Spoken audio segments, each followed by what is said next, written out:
Sports Talk. My name is Peter Kennedy. I'm your host. Thank you so much, as always, for tuning into SST. And today we are actually live on Twitter on Subway Sports Talk, and also live on YouTube on Subway Sports Talk. We have some special guests here today to talk about the Mets, to talk about the Yankees, and sprinkle in a little bit of Knicks conversation at the very end because some things are happening in the world of the New York Knicks. None of those mean the coach has been hired just yet. But here we are talking Mets to start, and then we'll get into the Yankees. And joining me, as he often does throughout the baseball season, our designated hitter, Andrew Calagna. What's up, my dude?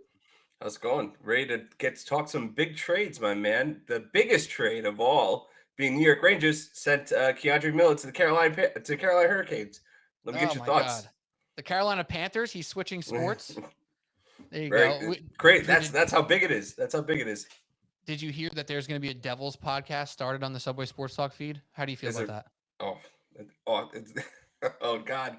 Is that what Cody's doing now? Is that going to be his thing? Cody and Rob Russo, who Nick, Oh our my next God! guest, knows quite well. They're pitching it. They're going to see if they can get that going. Maybe I don't know if I'll happen to allow that. But also joining us today, our guy, Mr. MetsMuse, my guy Nick Foster. What is up, Nick? Welcome to the show. What's going on? First time on like the pod. We've done some spaces before. They've been fun, but first time on the pod here. I don't usually do like talking stuff. I talk Mets on Twitter, but don't usually talk into a microphone. So it's a little bit different. It's going to be fun.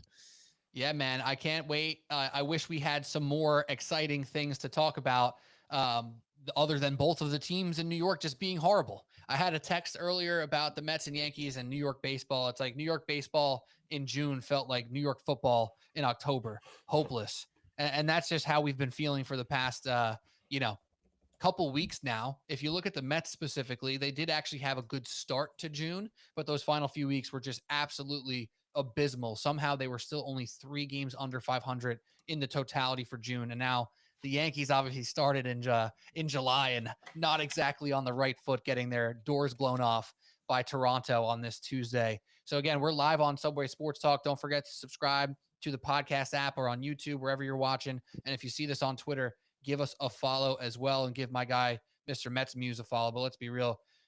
The MetsMuse guys are here. They follow him already. Check out Subway Sports Talk. So let's go to this first here. Nick, I want to start with you because we're talking about Mets, and Drew will get to sound off as one of our favorite Yankee fans to talk Mets. I got to say that. I will say that. But Nick, I want to start with you talking about the Mets. These last 2.5 weeks have been about as bad as you can get. Is there even a reason for us to sit here and talk about a light at the end of this tunnel that has been June? Is there a reason to believe they're going to get out of this soon? Or is this June swoon here to stay?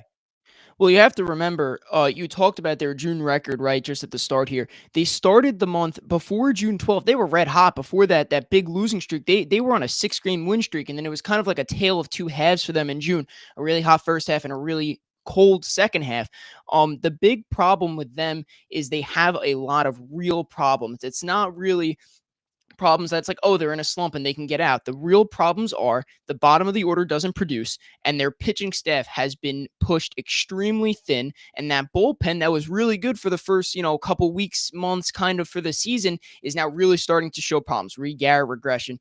Brazoban is starting to regress, right? All these names just completely have fallen off a cliff from what they were a couple weeks ago for the Mets. So they have real problems that are going to need to be addressed at the trade deadline by adding guys. And my question, what I've been saying now for some time, is not really on my Twitter, but kind of on a personal note, is maybe they have too many problems to fix at a trade deadline. Really, they're problems to me that you address over an offseason. Yeah, and that's the question, right? A lot of fans are throwing out, oh, we need to make trades and we need to make them now. We need to get an ace. We need to get a bat. We need to get this and we need to get that. And that's just not the reality of A, David Stearns and how he operates, and B, it's not the reality of baseball at this point in time. There's maybe some good pitchers out there, but is there an ace that exists on the market right now for any team? And perhaps we'll talk about some of those specific names that are out there, and even with the bats that are out there that are in a price range that is realistic to trade for. They're going to slot in and bat second for this team. That's going to be a hard bat to find. So, Drew, I know we're talking Mets. I know you got the Yankees cap. We're ready to talk Yankees in a little bit, but we got to stick on this Mets stuff for a little while here. What has this felt like from, that bit of an outside perspective? I know you're not one of these Yankee fans that is a massive hater. You tend to actually appreciate the Mets. You're not, again, one of those hater Yankee fans who wants to see the Mets burn. take your jabs when you can. But from an outside perspective, is it shocking that something like this has happened the way they started? I mean, not really, because going into the season, if anyone remembers our preview podcast, we all had questions about the Mets rotation and their Right. depth and the injury concerns that they have, and David Stearns did not adequately address those in the offseason, and now they reared their ugly head, and now you get to experience Frankie Montas and all his glory. So Mets fans can enjoy that. You are excited about that for sure. When he gave up those 6 runs, I remember I texted you and said it was like Met fans enjoying the Frankie Montas experience in all its glory. So Yeah. the lineup, I'm kind of surprised on a lot of the struggles in parts of the Mets lineup. Vientos, everyone was kind of really expecting him to kind of take off and be that second half player that he was last year. And Francisco Alvarez, he never seemed to ever get going. Once that injury happened, he was trying to work on some swing mechanics. He was trying to fix a couple of things, generate more power. But now, he's back in the minor leagues, and Luis Torrens, who, he's a solid backup. He's probably one of the better backups in all of baseball, but he shouldn't be starting for, a team that's trying to contend for a World Series. So, you have a couple of expected holes and a couple of unexpected holes, throughout this Mets roster. Yeah, and Nick, I guess to your regard as well, because you're about as in it as anybody, right? Every single day on MetsMuse, giving out the information, the takes, the conversation starters with this team, and you have a real beat of this franchise in your mentions every single day. Now, I think if you talk about people in the mentions, they're pretty negative all the time, but you get a mixture of positivity and you get a mixture of people who are hopeful here. When did this turn from your perspective where all of a sudden, all right, this is not just a little slump. This is actually a problematic, roster setup. This is a problematic run that is going to lead to true struggles for the rest of the season. It was the series in Philadelphia for me. Um, because I was there. I was there for the Friday night game in Philly.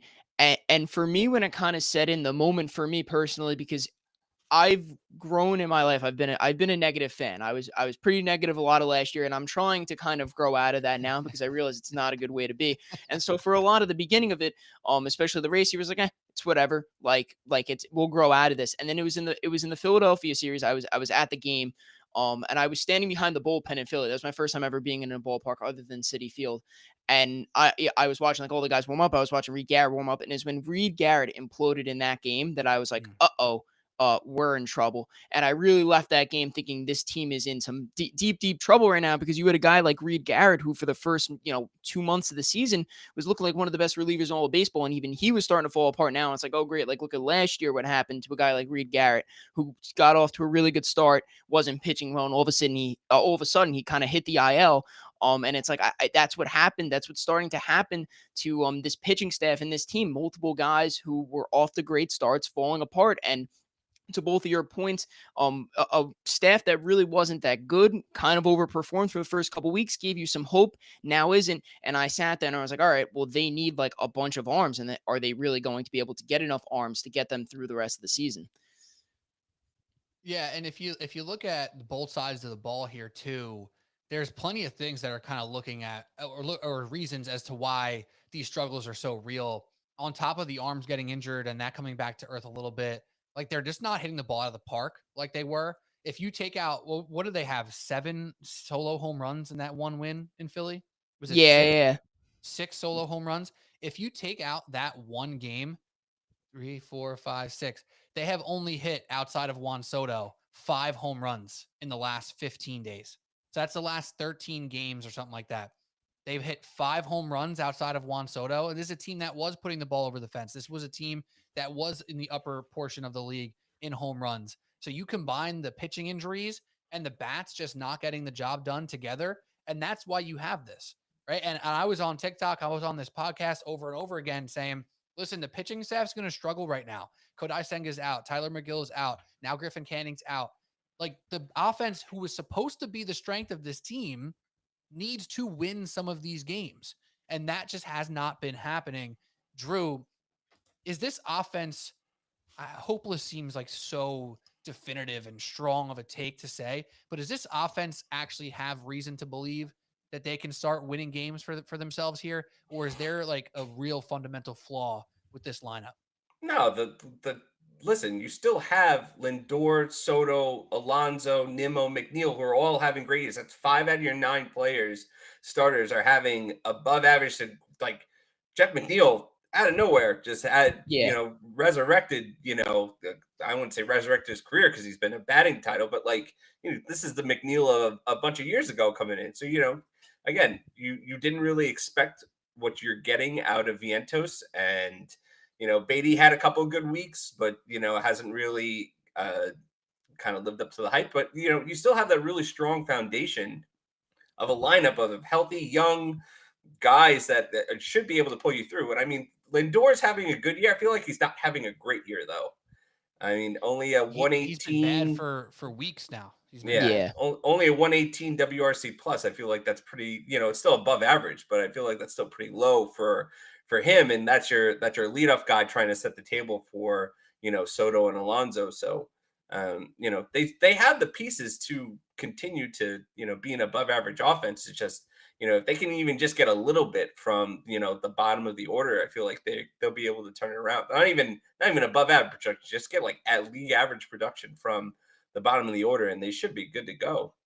Yeah, and I wanted to touch on that for a moment because Lindor, I feel like, has been overlooked throughout all this because he was having like a pretty good start, a much better start than we've seen from Lindor throughout his career, especially his Mets career, and he's going to hopefully be an all-star for the first time in his Mets career. He was looking like he was going to be, but he's really struggled over these past few weeks. And Vientos, this is just not the Vientos that you thought you were going to be getting this year. Not the guy that you saw all throughout the postseason last year. The guy who hit 27 home runs in limited games last year. So you're not getting that production. And you're missing Jesse Winker, who also added a lot of production to the lineup last year. And Francisco Alvarez, just a lot of guys that you thought were going to produce that maybe have produced to a level or not produced at all. They're just not getting what they thought they were going to get with this lineup right now.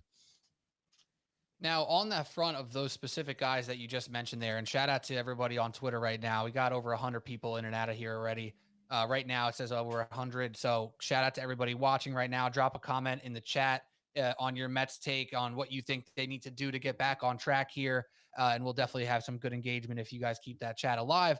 But talking about two specific guys, I want to talk about Mark Vientos and Francisco Alvarez, because obviously Jesse Winker has just been hurt. So it's hard to say like, oh, he like blew it for this team. So we need him back in a big way. I also think part of the edge that he brings to the table here or for this team is really important. The way he kind of comes out with, balls, to say it in the most simple way ever, right? He comes out with a lot of energy.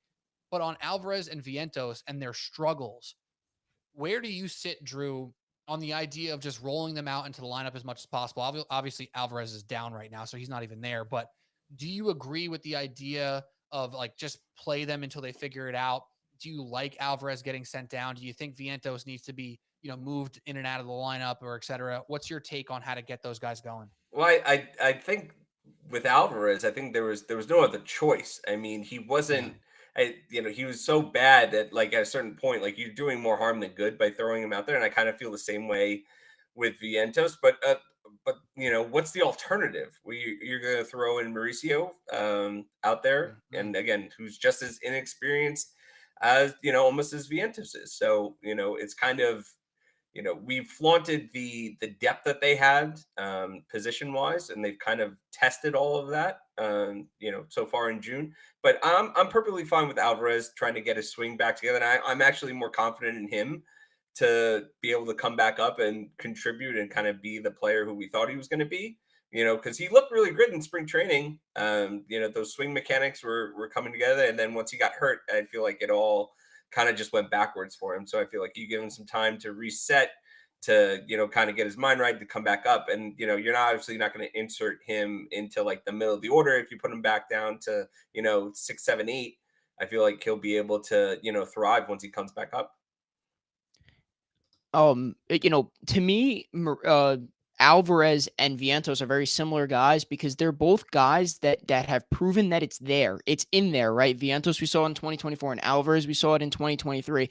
Both of these guys have that potential to be great players in them, and they have done it at points in their career. Vientos, I really don't know what you could attribute it to, and I keep going back to it because it's just so confusing to me.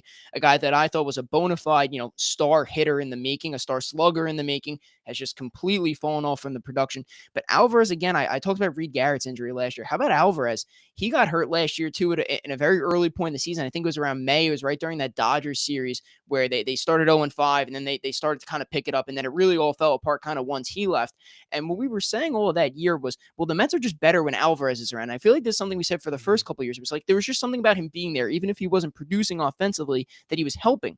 And last year, his offensive production kind of fell off a cliff, too, once he got injured. Just really couldn't figure it out. And so I feel like this is just back-to-back years for Alvarez where he hasn't been able to figure it out. And in 2023, we saw that production is there over a full healthy season. So maybe it's the injuries that I don't know. Yeah, with Alvarez, it is so weird. And, it's sorry, as I was talking, I just saw some comments in the chat here. It says send Beatty to Shanghai, send Mauricio to Korea, and send Mendoza to Japan.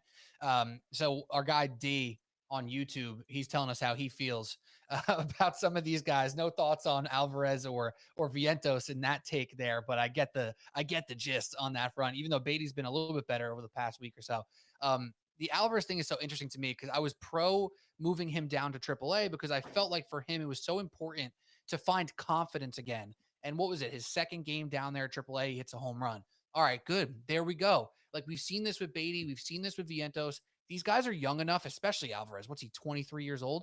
He is more than young enough still to be sent down and to come back up with, more than enough space in his career to become that everyday catcher again, to become possibly an all-star level catcher again, which is the expectation that really we all had for him. We saw a guy with power. We saw a guy who pitchers like to throw to, and a guy with a good live arm who wanted to get busy behind the dish.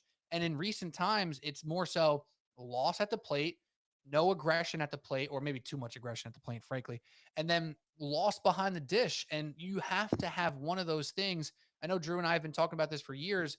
At two positions in baseball, you take league average hitting, and that's catcher, and that's usually shortstop, right? Mm-hmm. And now with Lindor, you had well above average hitting for the first month or so, and now he's way below average, but you have faith in him. He's not going anywhere, obviously. But with Alvarez, if you're not behind the dish doing your job, it's going to just put a magnifying glass on all the struggles at the plate. So it makes sense for me to send him down. But at some point, I think they're going to have to bring him back up and let him figure it out again. Because I think Sengar, he's just like a backup, right? Like he's not even really a backup catcher. And Torrens, for as nice as he's been at moments, he also is still just a backup. So at some point, he's got to come back up. I think it'll be in the next week or two, if I had to guess and put a number on it. But then moving back to Vientos here, he's back from an injury. I'm looking forward to see if he can get going because at some point he becomes a true linchpin in this lineup. And he's a guy who everyone looked at. Oh, you have Lindor, Soto, Alonso, and Vientos. Drew, remember preseason, we were looking at the stats on FanDuel and DraftKings, and his over-under for home runs was in the mid-high 20s. And we were like, what? That's I a feel like in the major off season expectation for a dude. it was like 30 something in like the off season before he got to spring training. And I was Yeah. just like, how could you possibly take the over on like 32 home runs for him, even though he went crazy in the second half? And those are just kind of crazy expectations to put on him going into the year. And to harp on Alvarez again, absolutely sending him down. And it's something not to switch the conversation to the Yankees, but I wish that was something they would have done with Volpe when, a year or two ago, hell, even this year, Volpe has struggled so much and has gone so backwards, but he's like the golden goose, and the Yankees will just trot him out there, have him make terrible throws, terrible decisions out there. I'd much rather you try and fix the problems down the minors, away from the spotlight, away from, the criticism and actually losing games on the field rather than just kind of power through it, a la what the Yankees are doing. So I absolutely think it was the right move to send Alvarez down. I feel like he'll be back probably. My guess would be around the All-Star break or maybe shortly after. Yeah, and really quickly before I go back to you, Nick, 'cause I have one question for you here. Francisco Lindor in the last 13 games, so the last 15 days total, but 13 games, he's batting 151. He has only 2 home runs, 2 doubles, and he is struggling. Struck out 12 times in the last 13 games. No stolen bases, OPS of 481, just abysmal. Do you think that it was an effect on him in any way moving Soto from 2 to 3? And I know if you look at the stats, Soto moved there on May 21st. And that first week or two, Lindor was still playing well. But now it's changing a little bit where Lindor is struggling. Do you think he is, lacking benefit from not having Soto directly behind him right now? I know it might sound a little ridiculous, but I'm wondering how much that toe injury that he had a while Mm, back, how much that's bothering him. I know it's a toe injury, and I'm not a doctor or anything, but it feels like a lot of the struggles have come after that injury for Lindor. And you can't forget too, you were talking about his abysmal stats over the last 13 games. He had that big like 0 for 17. I forget how far it got, but it was like at least 0 for 17 stretch. I mean, he's just been completely, honestly useless, like a shell of what he was last year for the Mets, looking a lot more like that Lindor that we did not like early on in his Mets career. But I'm starting to think about maybe what he's playing through because we know he's a tough guy. He likes to play through injuries. So is he playing through that injury? Is he playing through something more? I'm not sure. He just doesn't look like himself out there. I wouldn't know. Maybe the move of Soto affects his play, but he didn't have Soto hitting behind him last year. So, and he was producing, obviously. He was second in MVP voting without Soto hitting behind him. So, yeah. I'm wondering maybe if he's playing through something, maybe it's something more than the toe injury. That's actually something I've been thinking about over the last couple of days. Like, hey, could Lindor be playing through something right now? Yeah. And frankly, that's a great question because the injury was kind of come and go because he came back so fast. And when he Yeah. first came back, he looked fine. Even though he wasn't running, he was making big plays. He had a few huge hits and all that stuff. So it kind of changes your mental state on someone like him in that moment. Let's flip over to the pitching for a little bit here before we start to talk some Yankees.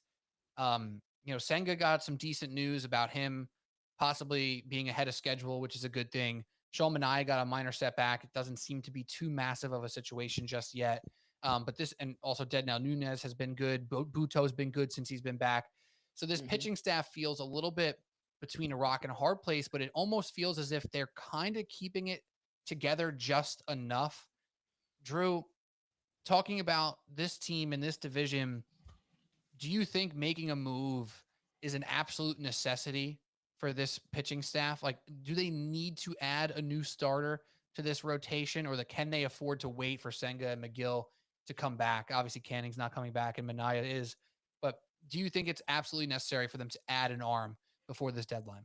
I definitely think so. I think for the mere fact that Clay Holmes, you don't know what those inning limits is going to look like. They say he's not on an innings limit, but again, I think the max number of innings he's thrown the last, since being a reliever closer for the Yankees was like 70 innings, and he's passed that already. So how much do you honestly expect from him, for the next couple of months?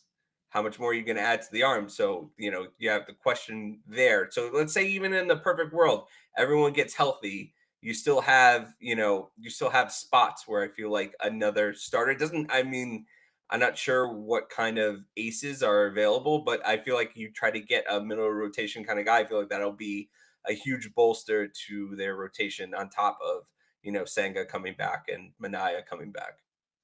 And now, Nick, you're obviously in the know here with following all the news on this team and the moving and shaking that David Stearns might try to pull off here. What's your realistic expectation on who some of these targets could possibly be? I think a lot of fans are going to hope that it's going to be a huge name. And my gut instinct is telling me that's not who David Stearns is going to be. So what say you, Mr. MetsMuse, about, who they could possibly target from a pitching perspective? It really has nothing to do with who David Stearns isn't because there aren't really a lot of big name starters on the market at this deadline. First of all, I'll tell Met fans this. Jacob deGrom will not be returning. I don't think that's happening in any realm, and I don't think you want it to happen because when's the last time we've seen Jacob deGrom have a fully healthy season? And I've tweeted a lot of positive things about him, but I'd rather stay away from him. I'll start with that. Um, Sandy Alcantara at the beginning of the season felt like a David Stearns guy, a guy that was coming off of an injury that has been struggling, that isn't the guy that he was a couple years ago. Obviously injured, he's starting to find the velocity now and was having a couple good starts a few days. He strung like a couple good starts together. But Sandy Alcantara as a trade deadline target for me for this Met team doesn't make much sense. And that's because I feel like the Mets right now, you need a surefire guy that you know is going to help you, not a project. Like Sandy Alcantara right now to me feels like a project. Like he has to figure something out to get back to the guy that he was. So if you were to make a move for Sandy, who by the way might cost you a good amount in prospects, because I was starting to see some mock trades about him potentially going to the Cubs, and some guys are saying it'll cost them 4 prospects. So the Mets, it's going to be interesting to see the approach that they're going to take, because they need a surefire guy, and I don't know how many surefire guys in the starting pitching market that they're going to be able to find. DeGrom, no on that. It's just not going to happen. Alcantara, maybe. But I just don't think a guy like him helps the Mets right now.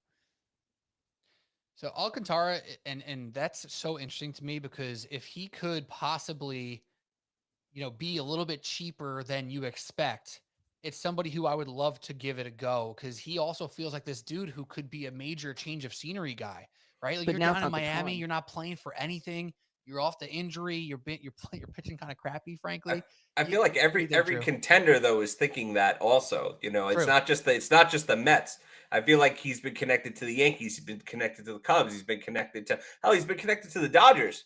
Oh, So Jesus. there's a lot of he's the top name available. So I don't know. I don't think I agree with Nick. I don't think he's the best fit for the Mets. I feel like he needs a little more certainty. Who that is, I couldn't tell you. The problem being that there's so many teams that are still in contention and they're still trying to make up their mind on whether they're going to be buyers or sellers. Like you're not going to get a clear picture into who's actually available, and probably till a couple of days before the deadline. So Yeah. that there's not real clear picture of who it could be. I mean, talk about Arizona, maybe someone on their staff. They just lost, maybe Zach Gallen, but I feel like he's Right. also a project. He also could be, a project. You know, so I'm not sure if he exactly fits the mold. The Mets need certainty more than anything else. And I'll jump back in here real quick. Luis Severino was another guy that maybe we were Yeah. looking at a return, because he hates his situation in Sacramento right now. Like he has made it really apparent that he doesn't like being there, and the numbers also show that he doesn't like being there. The Mets might have to look internally, because Sproat, About to Tongue, ask you that. McLean, trading for a starting pitcher might not be the direction for them. There's a lot of, as usually there is at the trade deadline, a lot of relief pitching available that the Mets can trade for. The direction that I can envision them taking is Minaya gets healthy, Senga gets healthy. You have to hope that Peterson is not regressing too far and he can get back to the guy that he was, right? So that's 3. And then, 4 and 5 are to be figured out kind of. And I feel like you can insert one of Sproat, McLean, or Tong, and you just got to hope that you're not rushing them. I think that they can come up as soon. I was seeing that maybe they can come up as soon as Friday they're going to need a starter for Friday. Right. I don't know if that's too soon for them, but I think they might have to look. It's going to come time where they need to look internally with a guy not Tidwell for starting pitching, and then maybe trade for a relief arm and then add a bat. That's the way I envision them. That's one path they could go, and I think that might be the path that they take. That's a super interesting path, and you were reading my mind. I was about to ask you about exactly those two guys, McLean and Tongue, and see if they were, really going to be considered soon. Because at what point do you want to just say we don't need to see Blackburn starts anymore? Like, No you more. know what I mean? Like, listen, he's a professional pitcher, I guess, right? Like, his starts are just nothing special. So, at what point is a Blake Tidwell? I always call him Blake Tidwell. I don't know why. Blade Tidwell or Tongue or McLean, how much worse can their starts be? And I know Tidwell had a pretty poor showing in his last outing there, but he He's no looked good. fine in his second start. What'd you say? I don't think Tidwell's any good, to be honest. I know he wasn't terrible in Philadelphia. That's what I'm saying. His Um, second start but was decent though. he can't go. I don't think he can go the innings that they would need him to go. Like he gave you what 3? I think it Neither was can like 3 and 2. Blackburn. It was good in 3 2/3 innings. Like Yeah. Right. It's his second start. He found out he was starting at 10 p.m., had to drive from Syracuse, which you'll be used to that drive soon, Nick. Like, it's not Mhm. easy for him at 10 p.m. to find out he's starting the next day against the Phillies of all teams and then put out a decent performance. I mean, I just, at what point is it better to give those guys a chance versus rolling out a guy in Blackburn who you have no faith in? Like, what Mets fan is seeing the probable starters for tomorrow and seeing Paul Blackburn and saying, all right, we got a great shot today? Like, no one's saying that, So I like where your head's at. We'll see if McLean or Tongue actually come up. Imagine, though, your first start Friday Subway Series against the New York Yankees, why both teams are trash and there's so much pressure on both teams, and the spotlight will be strong and bright. So that's a difficult situation as well. I do kind of tend to lean towards what you're saying, though, because I just don't believe Stearns is going to go and make a massive move for a starting pitcher. I'll throw one more name out there for you guys, though, before we flip over to the Yankees in a minute here. He's also a former Met. There's been two Mets pitchers or former Mets pitchers who brought up, not this one just yet. Does anyone have a guess which direction I'm going here? Drew, do you know where I'm going? Mm-mm. Foster, go ahead. Seth Lugo? Seth Lugo, dude. Wow. If the Royals continue to kind of slide out of this thing, and he's been a massive innings eater, he's been really good for 2-3 years now as a starting pitcher. Is that insane? Is the cost going to be too high? Because the contract's not bad at all. I was actually thinking about this yesterday. The Mets had a bad month. Half the AL Central had a bad month. The Guardians, the Twins, and the Royals were all atrocious. Especially the Royals were not very good. If you remember when Seth Lugo was a Met, he always wanted to be a starting pitcher, and they kind of refused to make him a starter. I don't know how open he would feel to be back in Queens just because of I don't know what that dynamic was there. But Seth Lugo would be. I actually literally just read this just before we went live, and I was like, and that's why I said Seth Lugo. I would love Seth Lugo to return for all the reasons that you stated, but we'll see where the Royals stand at the trade deadline because they weren't doing so bad, and then they did not play well in June. Yeah. So and again on Lugo, I'd be pumped. I don't know, Drew. Before we move on, and I have one last question for you guys on the Mets before you switch to Yankees. Seth Lugo, reasonable perhaps to you? Somebody who can actually make a difference on this rotation?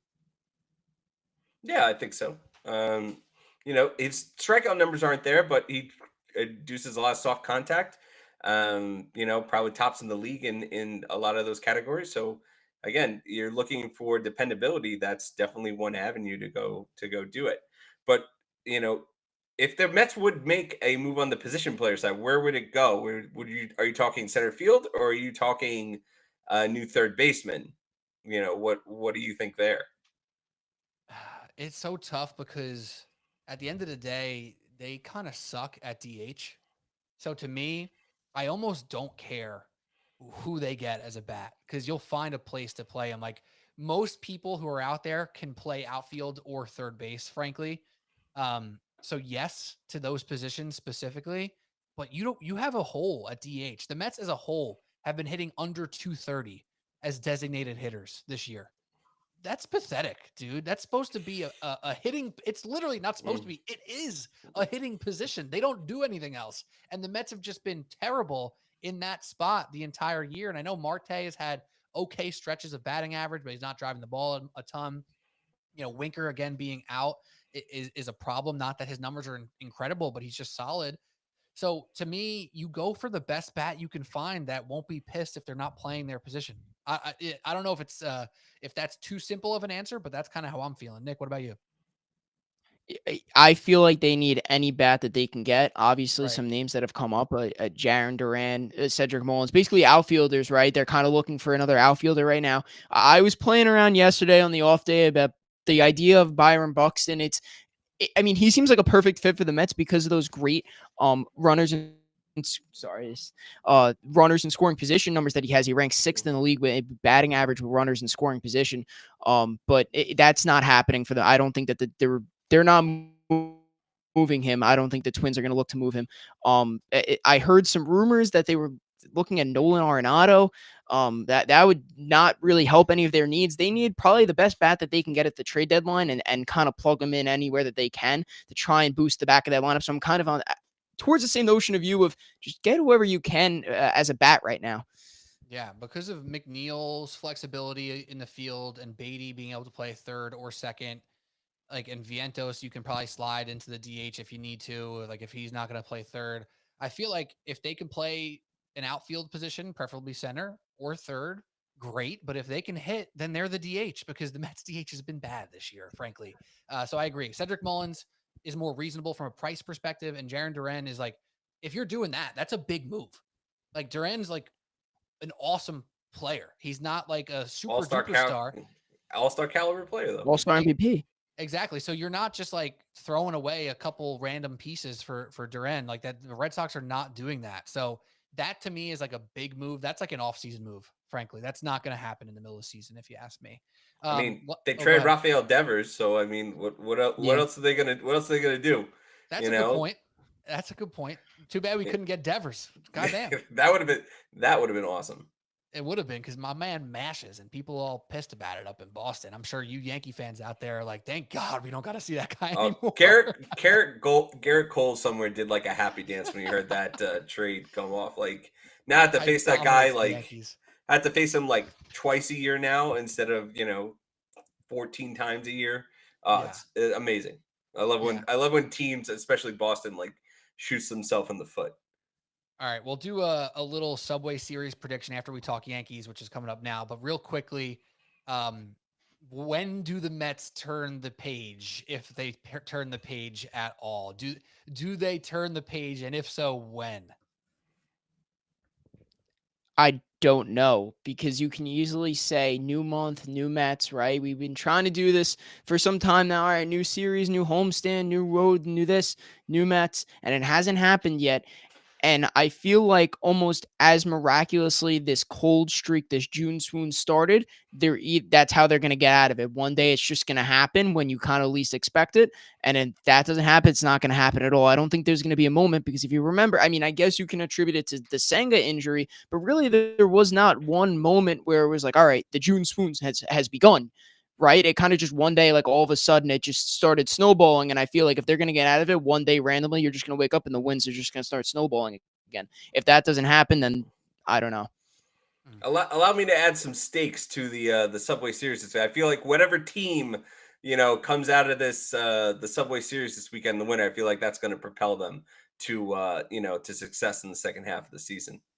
Yeah, it seems like this series every year now is becoming one of these things where it's a turning point for somebody, right? The Yankees get back on track here, or the Mets start their run, or something like that. Like last year for this series was a huge turning point for the Mets in a way too, where they kind of took it and ran. They started playing better ball right before that, but took it and ran after they kind of beat up the Yankees in that second series. So I agree that that's a reality, and I don't know. I keep trying to be hopeful here and be faithful that this team is going to turn it around and get some wins. And I think it's important that they have to beat the teams they're supposed to beat, right? You're going to have tough showings against the Phillies of the world and the Braves of the world and the Dodgers of the world and the Yankees of the world, frankly, even if they're struggling in their own right. But if you don't beat teams that you're supposed to beat, if you don't take care of business there, like the Pirates, that's when you start becoming a bad team, frankly. And thankfully, we say it every year, Drew. You can't win the season in April and May, but you certainly can lose it. And thankfully, the Mets played well enough early that they are not. Wins. Yeah, they're not dead yet because they're still double-digit games above 500. And speaking of June swoons, it's about time to switch over to the Yankees because this is just standard practice for the Yankees now. Start insanely hot, be awesome, hit 1 million home runs, and then suck in June. That's what the Yankees do every single year, seemingly, huh? The Aaron Boone special. The Aaron Boone special. But I do want to mention real quick, follow Subway Sports Talk right here on Twitter. If you're watching on Twitter, over 300 people have hit into the live here on Twitter so far, and a few people on YouTube as well. Feel free to jump over to YouTube and subscribe there as well. And on the podcast app, doesn't hurt. Check out the TikTok. I'm posting every single day. So follow us there and follow MetsMuse if you don't do that already as well, because one of the best Mets accounts that exists currently. Shout out to Nick Foster, who runs that so well. So let's talk Yankees here. And Drew, obviously we're going to start with you here. I want to ask you this question that I just put up on the screen. Who are the New York Yankees? Because right now they're struggling in their own right. It's been overshadowed by the Mets' larger struggles, but this team continuously puts question marks in front of the fans' face by just inconsistent performance, 1 million home runs and then 0 runs, great pitching and then terrible pitching. And it's just a strange feeling with this Yankee squad and Aaron Boone at the helm. So to you, in June, or now July, sorry, Who are the New York Yankees, Drew? They are an incredibly talented yet extremely flawed team that is fundamentally one of the worst teams in all of baseball. When Oof. it comes to fundamentals, when it comes to baseball IQ, when it comes to just they haven't learned anything. When the part of the Dodgers scouting report during the World Series was, keep it close and the Yankees will shoot themselves in the foot, and that's exactly what has happened. In this last month and a half, the Yankees have played bad fundamental baseball. They've played sloppy, bad base running, bad defense. Really just just I can't understand how this keeps happening. And then I remember Aaron Boone is the manager of this team, and he holds only certain guys accountable. Anthony Volpe threw 3 balls away, during the game yesterday. But Aaron Boone says that during the press conference, he has his back. He says, "You're right. The runner who was safe by 10 feet. He was like, yeah." I want him to try to make that play, try to get the speedy runner at first, even though it was clear to everybody. He even said, it's clear to me on the bench that he was going to be safe by a mile, but maybe the shortstop had a different view on it. And, let him make the play that he's going to play. I don't understand the coddling of certain players by Aaron Boone. That kills me. Gleyber Torres, he left. Now he has 140 WRC plus for the Tigers, who are the best team in the American League now. But it was all his fault last year. So Right. They're a terrible fundamental team. They have all the talent in the world. Aaron Judge we don't talk enough about how great Aaron Judge is. It's so boring to talk about how great Aaron Judge is on a day-to-day basis. But, they have the talent. Fried, Rodon, Schmidt are a great 1, 2, 3 in the rotation. They have, decent lineup depth in, Bellinger has been better than expected. Goldschmidt, even though he's kind of slowed down a little bit, better than expected. Jazz Chisholm, even with his boneheaded plays where, they intentionally walk Judge and, he has like a 600 slug in June, but then he decides to bunt with, down a run with a man on second base. It didn't make that's the kind of shit that the Yankees are doing. But again, incredibly talented, but it's still very flawed on every aspect of the game. Yeah, and right now the Mets and Yankees, after the Yankees lost to Toronto on Tuesday, have the exact same record, 48-37. Nick, from your perspective over here on the outside looking in, do you think the Yankee fans who freak out about Boone, every single day, every single inning, do you think there's some credence there? You think there's some reality there with how Boone handles this team and this bullpen and rotation and et cetera? Or do you think it's a bunch of overreacting Yankee fans who are just hoping for too much? I am still surprised that Aaron Boone is still the manager of the New York Yankees, and I And that feel like a answers the lot of it question. has to do with they are the New York Yankees, and so it feels like there needs to be a sense of continuity there. Like we don't just fire the like we have to have a Right. manager for a long time here. Like if we don't fire a manager after 2-3 years or however, you know what I mean? Like, or we don't just fire them abruptly. And I feel like it's still part of that old Yankee culture that's holding them back. That maybe Yankees brass kind of sees Aaron Boone as this guy that he's not. And they kind of just keep sending him out there for the sense of, hey, we're the Yankees and he's the manager of the New York Yankees, which means he is great. And we're just going to keep trotting him out there every year because we don't want to admit that we're wrong on whatever, we think about him. Yeah, That's an awesome point. it's come to a point where I almost wish he didn't hit that home run back in 2003, where he wouldn't be here right now. This wouldn't be happening.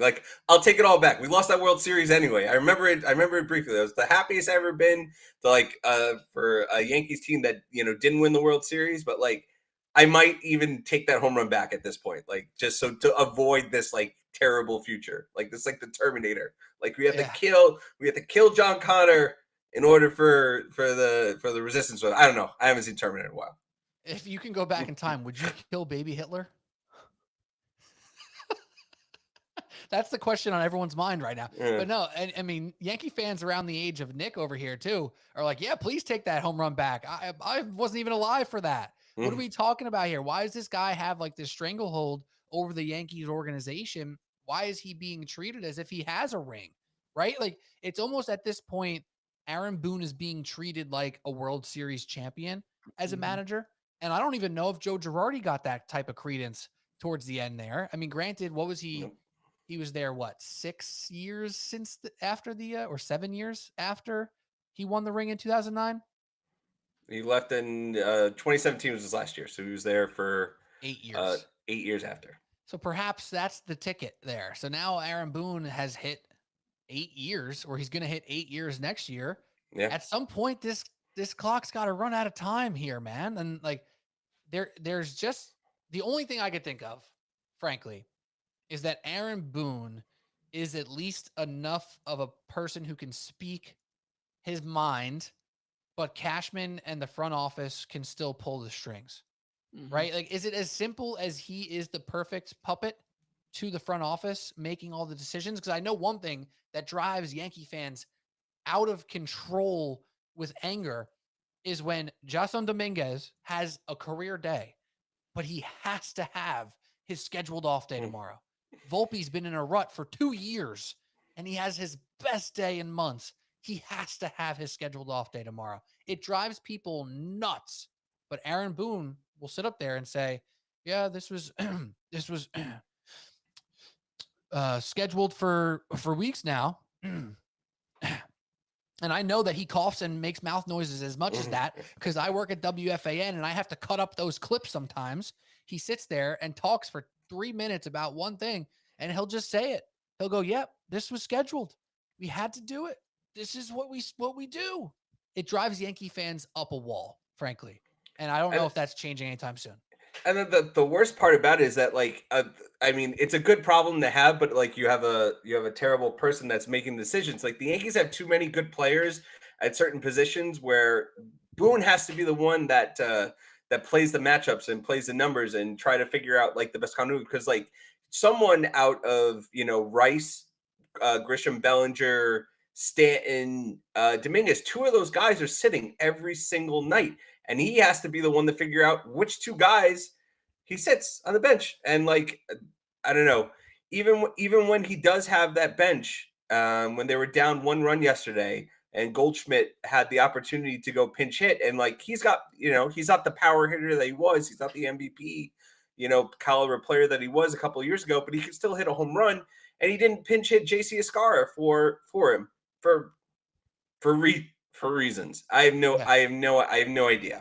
So it's like you give him these tools and you give him a good lineup, like they have a more above average hitters than they can actually fit at certain positions, still have a black hole at, second base, but and it's having him being the guy that has to pick the right buttons and be that in-game manager and kind of have a feel for the game. Like that's just not Aaron Boone's strength. And I don't want to pin it all on the manager. I don't want to be that guy that says, I don't think he's a great manager, but at the end of the day, the players have to go out and perform. Sure. But at and the sloppy plays and the low baseball IQ-ness is that's ultimately on the players. But again, Aaron Boone is the one that's steering that ship. So I mean, if this was a 1-year blip kind of a thing where they were having all these miscues and stuff, but we're on in year like 3 or 4 of just like really sloppy baseball, really just like zero fight from this team either. They're 0-20 now when they're down by 3 runs or more in a game. They just turn off the TV when they get down by 3 runs. And 3 runs isn't a lot, especially with the guys that they have in that lineup. So the team's not really showing a ton of fight at the moment either. So again, that's on the players, but again, Aaron Boone's running the ship. And you look at the stats and they lie to you, right? You go into MLB.com and you go on the stats and you say, all right, last 15 days, how we looking? And you got Bellinger raking, Chisholm raking, Dominguez raking. All these dudes are hitting the ball well right now. Trent Grisham still hitting the ball well. You got 5 guys who are hitting the ball well and you can't figure out a way to win. It just, at some point, the math doesn't math. And you have to do something different to make things move. And I think, I always liken the Yankees and the Celtics. I think that's a great franchise over up there in Boston in basketball. They just saw this in the playoffs last year. I bet you that moving forward, when Tatum's back healthy and things like that, in the playoffs, they're going to be prepared for plan B a little bit more, right? If the threes ain't falling, we're going to change it up. So with the Yankees, they have this team that's built around analytics and playing the right matchups and hitting home runs, frankly, and they don't have another guy who's a true home run hitter outside of Aaron Judge. So it's just a weird concept. So Nick, on your take with the Yankees here, where do they get better? Is there a trade deadline move for them that you think makes sense, or a position of add? Doesn't have to be a specific name, but a position to add to this team that you think Cashman will actually pull a trigger on? I think they really need, I think like the Mets, they really need another bat. Just because you also, like, we're talking about, the great seasons, the overperforming seasons that guys like Bellinger and Goldschmidt are having, right? And it feels like the lineup isn't even that good with them having these great seasons. But what happens if they cool off, if both of them cool off in the second half? We're talking about the Yankees being in Sure, it's trouble starting to now. happen. Yeah, no, like if these guys get cold and they stay cold for the rest of the season, they're in some really, really big trouble. And now they're really not going to start hitting the ball. So I feel like they need to find a guy. I know Suarez from the Diamondbacks maybe is available. That's a name I'll throw out there for them. That he'll switch from the National to American League. I don't see him going to the Mets just because I don't know why the Diamondbacks would trade him to a team like the Mets right now. But maybe to the Yankees, I feel like that kind of fits our conversation right here. A good hitter that could really help bolster that lineup, and they need a guy that can hit with Judge. I look at that lineup from the outside looking in, and I don't take Jazz Chisholm seriously, man, as a 4 hitter. So Yeah, He's been better. I would say He's been very good, actually. Jazz has surprised me. Like, I don't know. You look at Jazz's like overall stuff, and like, I don't know, the guy that I see every single day sometimes doesn't match up like what the stats say. I know Wait, which he's one's very. better, the guy you see or the stats? I think the guy I see every day is better. 100% agree. I could not agree more with that. Continue. Sorry. Yeah, no.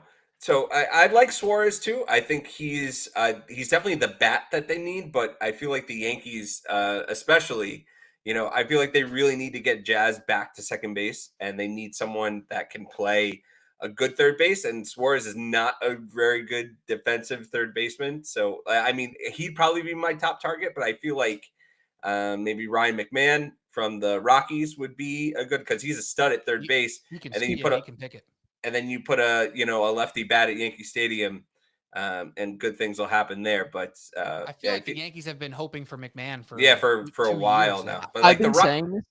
Yeah. Oh, sorry. I'll just go add ahead. this real quick. I've been saying this for about a year and a half, 2 years now. Like McMahon just feels like a Yankees guy. Like he just feels like a Yankee to me. But you can continue now. Sorry. No, good. No, he 100% does. But like the Rockies are such a crazy like franchise. Like they like, I don't know, up is down for them. They don't do anything, correctly. Like they fired their manager Bud Black, but now they're gonna like put him in like they're gonna make him like a head of player development or something. Like they pick like their guys, and they like just like don't see anything wrong with what's going on there. They don't try to fix any of their problems. They kind of just like do what they're gonna do, and like they're not gonna trade McMahon. I feel like it would make so much sense for them to do, because he's one of the few guys on that team that like you could get a decent piece for and build around. But like they don't know what to build to begin with. They're like my 5-year-old with a bunch of Play-Doh. Like they don't know what to do. They just kind of mush it with their hands, and then they go have a juice and they fall asleep. That's kind of what they do. It's a great analogy. It's so good. I was thinking of like the old saying of, if you're in the monkey cage long enough, you stop smelling the shit. That's kind of the Rockies too. It's a shame because that park is gorgeous, and they've had some amazing runs as a franchise, and now they just don't do anything. No. They don't do anything over there. So I don't know what the hell's going on with them. But that McMahon would be a guy that, oh man, like that would be a beautiful add to this team. And I think we easily forget that Garrett Cole is just out of this rotation. And the fact that Max Fried has been so incredible this year, it makes it sting even worse that Cole is out every once in a while, when you do kind of remember that you should have him in your rotation right now. And then you realize you don't. You go, oh my God, like with what we're getting from Rodon and Max Fried this year, and even Clark Schmidt to that extent, like since he's been back, like, damn, they'd be just out of control good with Garrett Cole, and perhaps the math of the New York Yankees, how could you equate for not having your superstar, right? So Yeah. like this team probably is, I don't know, a few wins better, and their record is still solid, 48-37. It's a Yeah. solid record. So that part sucks. So you give them a little bit of leeway with that, but now it's time to play the hand that you're dealt, and the hand that you're dealt is rotation and bullpen that I think is doing enough to keep this team around every single day. Luke That Weaver and they need. Devin They Williams has been definitely. better. They definitely need another arm in the bullpen if they're gonna For go sure. pitch. Who If doesn't they, though? yeah, but like they need like all their guys are really soft contact guys. Like they can get some strikeouts, but like they need a lefty that can throw 100 and strike out a bunch of guys. Ideally that's like Aroldis Chapman, but like we've been there and done that. So I don't think Right. Yeah, I don't think he's coming back. So I'm not exactly sure who fits that bill for the Yankees. Maybe you can talk to Minnesota if they're out of it. Maybe go get Griffin Jacks or Duran or some of those. They have some pretty good guys in the bullpen there, so maybe you can target there. But they definitely need that like third reliever to go along with Williams and Weaver, because like Mark Leiter Jr. is fine. Fernando Cruz, that injury, that's a big blow for them. They said it's a high grade strain, so I don't think he's going to be back until like August, September ish. So they definitely need that other bullpen aside from middle infielder. So let's end up here with the final prediction on the Subway Series, and then we'll talk a few minutes on what the Knicks have done so far this offseason and the ideas of some of the new coaching possibilities. But Subway Series prediction, Nick, you're the newcomer, which means you have to lead off. The Mets obviously have been struggling. This one's going to hurt your soul, no matter if you say they're going to win or lose. I know either way, you're just going to be in pain right now. So how do you see, and you can include the Brewers series if you want for the Mets, but how do you see this next week playing out? Specifically with the Subway Series? Well, if you want to start with the Brewers series, Jacob Miz might throw a no-hitter. I guess he's going to face the Mets in Game 2 of the doubleheader tomorrow now. He was set to face them tomorrow, but obviously today's game got rained out, so I'm a little worried for Game. He's so good. Yeah, no, he's going to – this team's not hitting as it is. He might tear this lineup apart. I'm very scared for that game. For the Subway Series, because I'm a Met fan and because the Mets have played so well at Citi Field against the Yankees as of late, in the last couple of years, since the start of the 2020s, I'm looking at like 2022, 2024, they played great against the Yankees the whole year, but really at home, they've played well against this team. They are the home team. The Yankees took 2 out of 3 in Yankee Stadium. I'm going to give the Mets the split here as the Met fan. I'll say that they take 2 out of 3. But I can easily see them only winning 1 game, if not getting swept. It's just kind of a matter of, are they going to bring their best? Are they going to bring their A game against the Yankees? And I think it's very contingent on what happens in the Brewers series. If they play well against the Brewers, maybe that carry them momentum into a series win against the Yankees. If it's the same old Mets that it's been for the past 2 weeks, then they're going to get swept. And I wouldn't be surprised if they go 0-6 this week. That's tough. I mean, I think looking towards the Subway Series, I mean, the issue with the Mets going into the Subway Series, they're pitching right now. Their probable starters are Blackburn, Montas, and Clay Holmes. And then hey, for that's 2 of our 3 best, bro. yeah, and That's then the best we got. And then for the Yankees, it's Stroman, Rodon, and Fried. So I think that there's a severe pitching matchup on paper there. Holmes versus Fried. The matchup we've all been waiting for. What are you talking about? No, the Mets were going to light up Marcus Stroman. I'll tell you that right now. Oh, absolutely. So it'll be a 13-12 game on the Friday, but Clay Holmes might perform well. He might get a little gusto against a former team. So I feel like they'll split the first 2 games, and then you'll actually have a pretty good game on the Sunday. So looking forward to that. There you go. All right, I'm going to say this: Juan Soto in the first 3 games against the New York Yankees, he went 0 for 2 with 3 walks, 1 for 4 with a walk, and then 0 for 4. And struck out 3 times in the whole series. Juan Soto is going to mash against the Yankees this weekend. I have strong faith in that. Does that mean the Mets are going to win? I don't know if I want to say that, but I agree with Nick. I just think it's going to be a 2 out of 3, and I think the Knicks. Geez, I'm already on to the next segment. The Mets are going to win on Friday and then just steal 1, maybe off Rodon. I can't imagine them having a great performance against Fried. He's just been He's just been insane this year. Max Fried has been special, and we didn't give him enough flowers in this episode. So there you go. Here's a flower for you, Max Fried. But I say the Mets take 2 out of 3. All right, we have on Twitter over 400 people so far have popped in to the live, which is a beautiful thing. Shout out to MetsMuse as always, and Nick Foster for sharing that. Obviously helping get some of those numbers up. So if you're a MetsMuse guy and you popped in here, maybe you're listening right now, follow Subway Sports Talk at Subway Sports Talk on TikTok, Instagram, and of course right here on X, and 400 plus on Twitter. That's beautiful stuff. So we're going to keep the conversation going just for like 5-10 more minutes on the New York Knicks, just because things are happening in Knicks land, none of which have been a head coaching decision just yet. But Mike Brown is going for a second interview. We'll see if Taylor Jenkins gets a second interview. I think he will. We'll see if Borrego gets a second one. I think he might. We'll see if Johnny Bryant even gets an interview because he was up there on the list for a while. But Mike Brown seems like he could be a front runner to become the new Knicks head coach. Before we talk about the coach, there are some actual moves that have taken place so far for the New York Knicks. First and foremost would be Gabrishon Yabusele, who we knew from the Celtics back in the day, who kind of stunk. He went back overseas, came back in Philly, and played pretty damn well. He's like a thick 4 who's kind of short but long, who can actually shoot the ball a little bit, make something happen a little bit here and there. And also a guard to bolster this bench. Jordan Clarkson is expected to sign with the Knicks once he clears waivers. Nick, I'll start with you.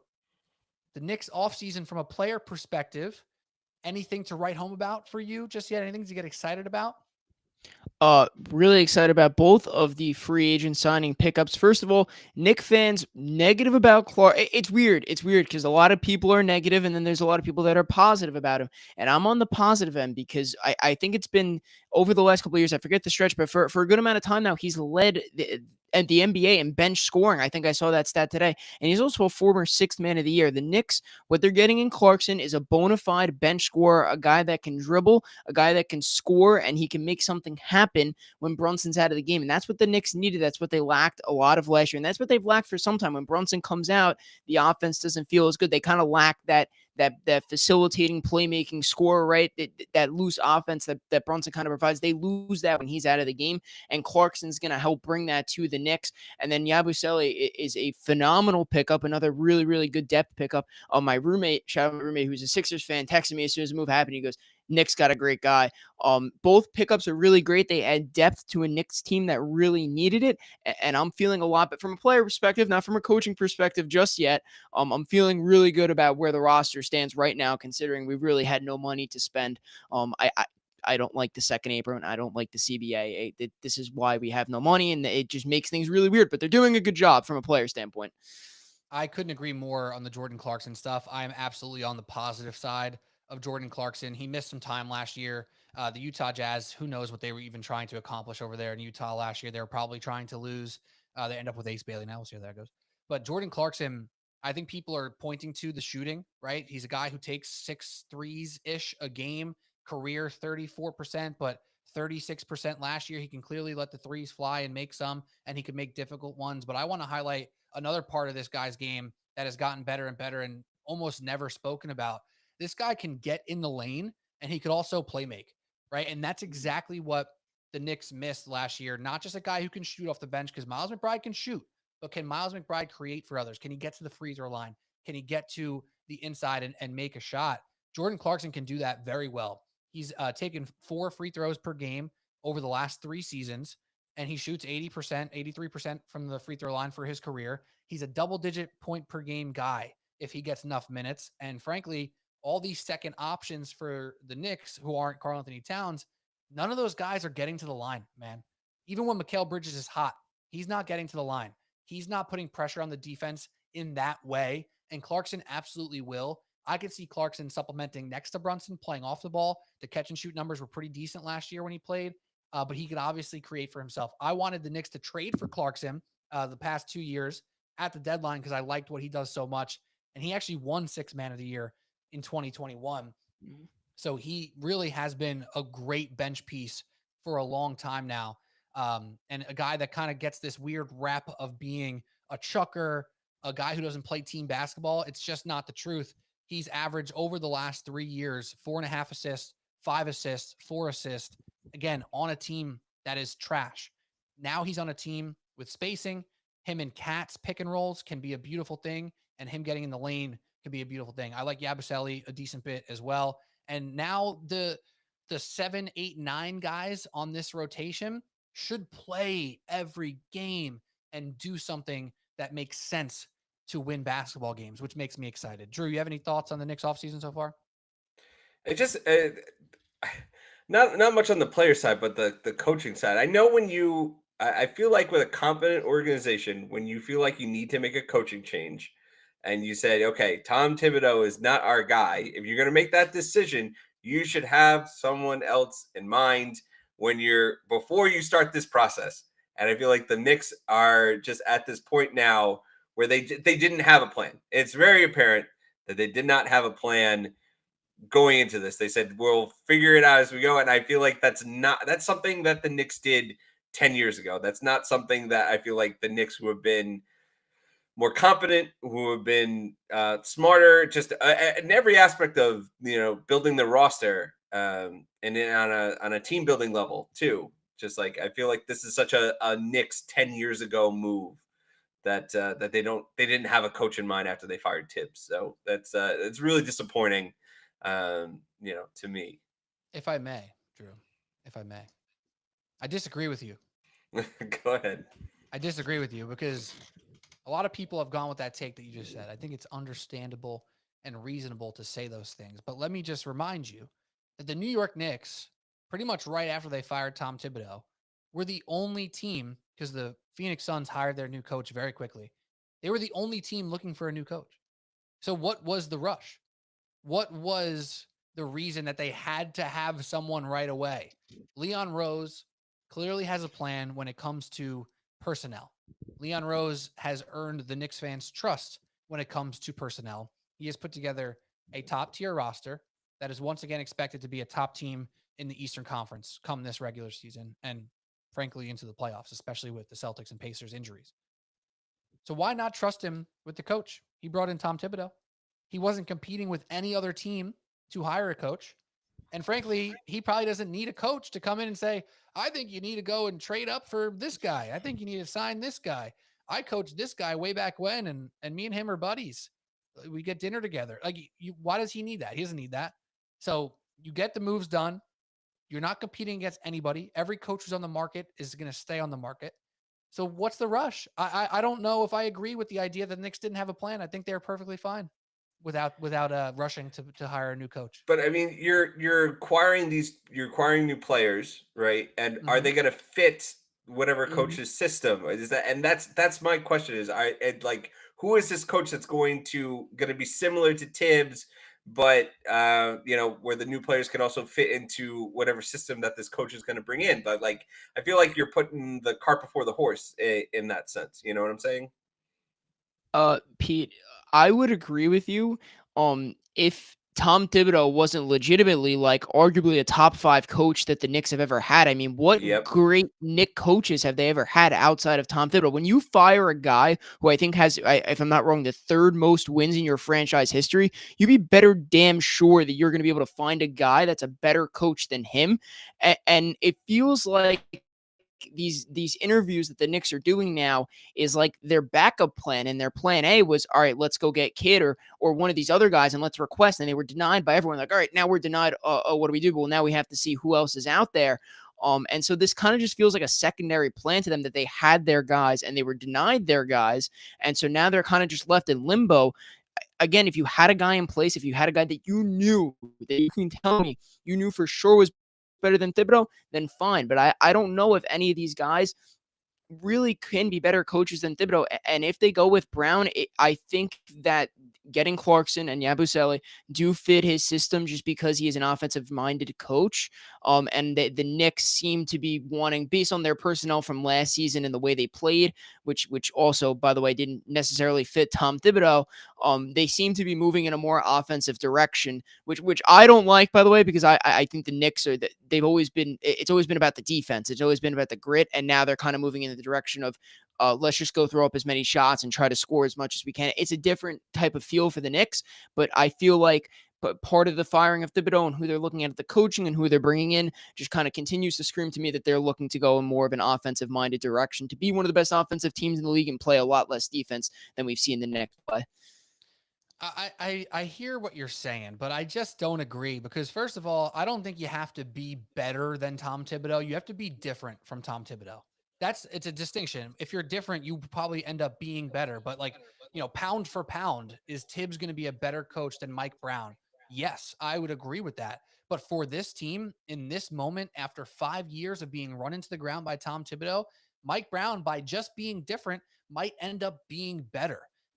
Pound for pound, Tibbs is a better coach. I'll say that. But for this team right here, right now, I don't know if that's the move that needs to be made. Or I should say, I don't know if Tibbs is the style of coach that you want. You fired him because you want to be different, because you don't want to run your team into the ground, because you don't want to actually have a bench that doesn't get tried out and utilized and get creative with the offense. Like, that's the thing to me, that you could have lesser coaches do a better job because of that exact thing, because Tom Thibodeau set the floor so high. And now Jalen Brunson and this roster maintain that floor. This Knicks team is a 50-win team, guaranteed lock of the century. It just is who they are as a roster. They are too good to not win 50. Should they win 55? Yes, they should. And I think if you get a coach with some creativity, you can get there. Like, I used to say this about Carmelo Anthony in the early 2010s. He is 35 wins by himself. 35. That's not going to get you in the playoffs. But if he's out there, you're getting a 35. Can the rest of the lineup get you to 45 to 50? The one year they had a good lineup, they got to 50. Was that because of Mike Woodson? Maybe. Was that because of D'Antoni when they were good with him? Maybe. I think it was because their roster was actually good, frankly. I think this roster is so good at this point that you don't need to have the Tom Thibodeau to keep setting the bar. The bar is set from Jalen Brunson. The bar is set from Josh Hart and OG and McHale and Cat. And now if Mitchell Robinson is actually healthy for a full year, you can expect their defense to be better. I don't think Tom Thibodeau at this point, after 5 years, is just going to, disappear from the Knicks mindset. This team knows what intensity is. This team knows what it takes to play good defense. They needed a new energy. They needed a new approach to playing on both sides of the ball. Because even with Tom Thibodeau, the lauded defensive-minded coach who is amazing at defense, they couldn't play defense last year. At some point, it's about the roster. At some point, it's because there's not adjustments from this guy. He's a guy who can rip off film takes and say, if they do this, they'll do this and this and that. He knows more basketball than he forgot more basketball than we'll ever know. But at some point, you need to change what you're doing when you hit max capacity. And I think Tibbs hit max capacity. It was his time. Do I love Mike Brown? Absolutely not. I have said it in text messages, on Twitter, on this podcast. I will be not happy if Mike Brown becomes the new Knicks head coach. But what will I hope for Mike Brown to accomplish is to be different, to approach offense with a multitude of mindsets, to actually allow different players to get involved on both sides of the ball. And that's what can exist with this new coach. Whether it's the first choice or not, I don't know, frankly. And I don't think Leon Rose is dumb enough to think that the Houston Rockets are going to let Ime Udoka interview for them. I don't think Leon Rose thought Jason Kidd was actually available. They were just doing their due diligence. That's all. And there was no rush for the Knicks there, Drew.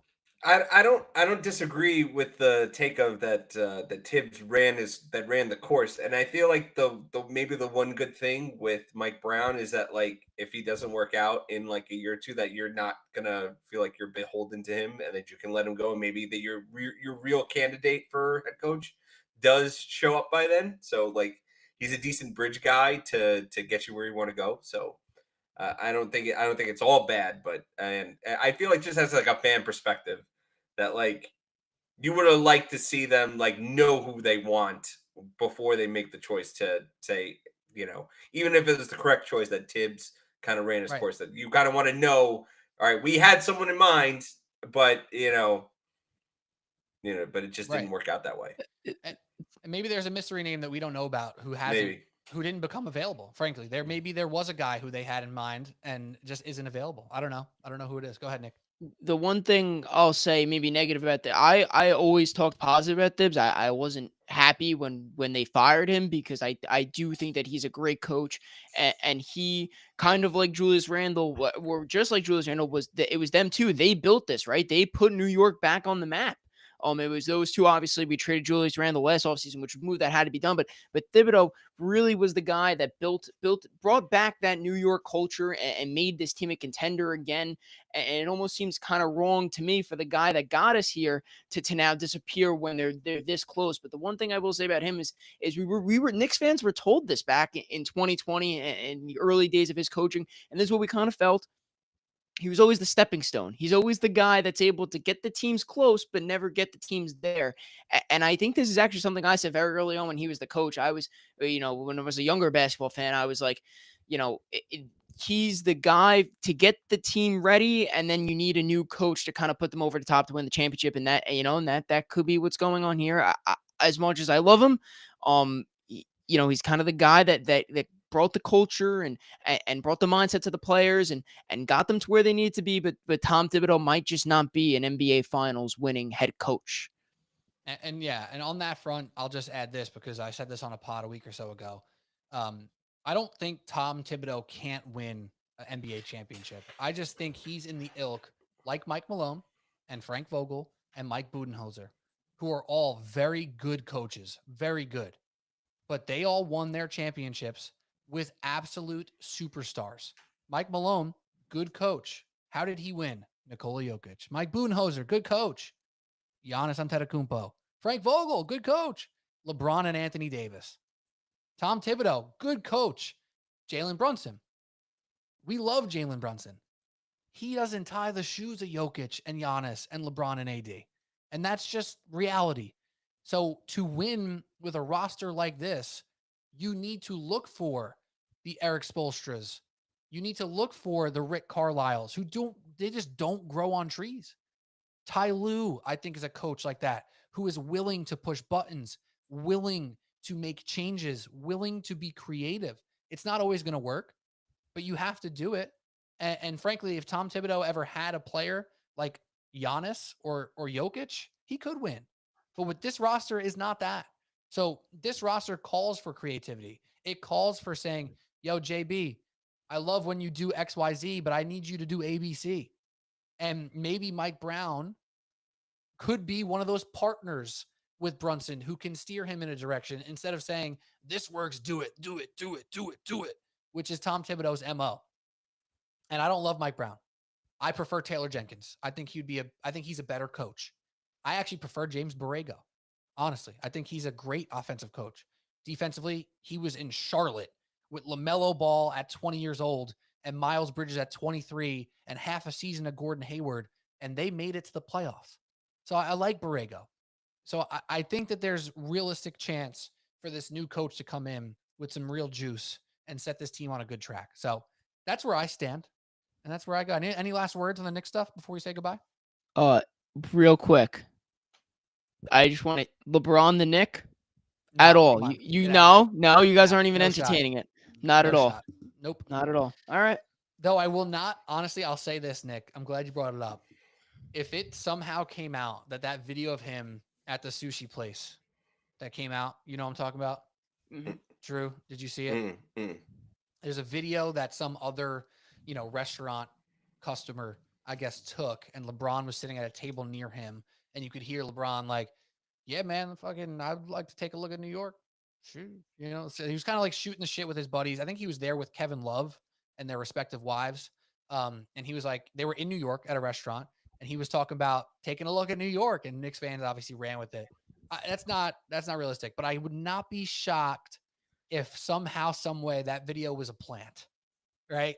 Like if somebody that LeBron knew, he's done it before, right? Like LeBron wanted that out, but made it look like it was, you know what I mean? I wouldn't be very shocked. LeBron. That's very LeBron. Very LeBron. What about what about Westbrook? I feel no. Hard pass. I'll pass. Good. Yeah, absolutely. He gave me about as much a hope as possible with Denver last year. And even with Nikola Jokic, where his season was actually pretty good, he was useful for them. He really was. And he played so hard and all the good stuff about Westbrook, whatever. Like, nah, I'm so good on that. I'm so good on Russell Westbrook. And Jokic made him as useful as possible. Frankly, he really, really did. And it's just not it, unfortunately. Yeah, I agree. Denver Nuggets, by the way, making moves in Denver. Cam Johnson, yes, sir. Come on, get that guy some open jumpers. He's gonna reign for the Nuggets. I can't wait to watch the Nuggets again next year. All right, I think that's all we got. Let me plug my guy Nick Foster here, MetsMuse, always the best Mets account on X right now. Always giving y'all the highlights, the stats, the takes, the community. Nick Foster, the face behind MetsMuse. What a great account. Shout out to you, Nick. And of course, our designated hitter, Andrew Calagna, in the building, giving us all the baseball thoughts all the time. Always appreciate you as well. Drew, any last words for Subway Sports Talk? No, I'm good. No, nothing. Not like nothing about, Superman, No, Fantastic Four, I'm looking forward to it. What about what's Ironheart. this? Yeah, you watching Ironheart? I am. Yeah, I am watching Ironheart. yeah. What do you think? I'm having fun. I'm enjoying what I'm watching. So Of course you are. Of course you are. Are you watching? No, not even. Yeah. Not Okay. even if So, you, not so even give if me- you paid so- me. So shoo with your little sarcasm over there, saying, "Of course you're having fun." Listen, is it a great show? No, Not yet. Not yet. The episodes 4, 5, and 6 actually probably just came out tonight. I'll probably watch them at some point this week. But the first 3 episodes, I agree with the dialogue issue that people had with the show. Nick, do you watch any Marvel stuff? Not really. Right? I watched like the movies when I was little. I'm not a big TV guy. I watch my sports, and when it's over, I go to sleep. That's true. Nick is My locked man. in to 162 of the New York Mets and then Knicks, and lives and dies by every pitch. And It shot, which gets is awesome. exhausting. Yeah. Well, you know what? You got to do it. But Ironheart, I think the vibes of the show have been good. I like the music. I think the actor behind Riri Williams is doing a good job. I think Anthony Ramos as the Hood is doing a good job. I don't think Anthony Ramos is in the same show as everybody else, frankly, which is a problem. It's not like I'm not going to pick nits here, Drew. I'm not going to say it's a 10 out of 10, but it's a solid, 7.1, maybe a 6.8 perhaps, but it's an enjoyable show that I'm happy I get to watch. That's all I'll say. Good for you. Nick Foster, Mr. MetsMuse. Any last words? Any of my guys that are in here, check out Subway Sports Talk. Go follow Pete Kennedy. Awesome podcast. Thank you for having me on, man. This was really fun. Again, I don't really do this stuff quite often. I kind of type my 2 cents on Twitter. I don't get to say much in the 250 characters that I have, but here I get to pick up the mic and I get to do something like this, which is really fun. So thank you for having me on. I appreciate it. And Nick, killed man, dude, you're the best. Having you jump into spaces during the Knicks run was so much fun. Having you officially on a podcast here has been awesome. You crushed the Mets coverage. You obviously got amazing takes for other sports as well. So you got a deep bag, right? You got a deep bag over there. Obviously, the Mets is your stuff, but strut all your stuff, man. I know you got the MetsMuse, but get Nick Foster. What is it? Nick Foster Prod? What's the personal? Yeah, Nick Foster Prod, Nick M. Foss on Twitter. Sometimes I throw some takes on my Twitter every now and then. I'll throw my 2 cents on there, but dude, why not, bro? Come on, man. Get the takes out there. You got takes for real. I know them. I hear them. I've been hearing them for years. So shout out to you, and thank you for the shout out as well. And always thank you for bringing your awesome MetsMuse audience to Subway Sports Talk when we collab on stuff. It's always super duper fun. We had over 500 people in here on Twitter today. So if you're still hanging around, that means you should follow us at Subway Sports Talk, or go to TikTok and check us out on TikTok as well at Subway Sports Talk. We're having fun talking sports. It's what we do best. So thank y'all for listening. That's all we got. Don't forget to subscribe, rate, and review on your podcast app. Subscribe, hit the notification bell on YouTube, and drop a comment. Let us know what you're thinking about the new Knicks head coach possibilities, about Jordan Clarkson, what the Mets should do at the deadline, and of course, the Yankees and Mets play baseball this weekend. Cannot wait.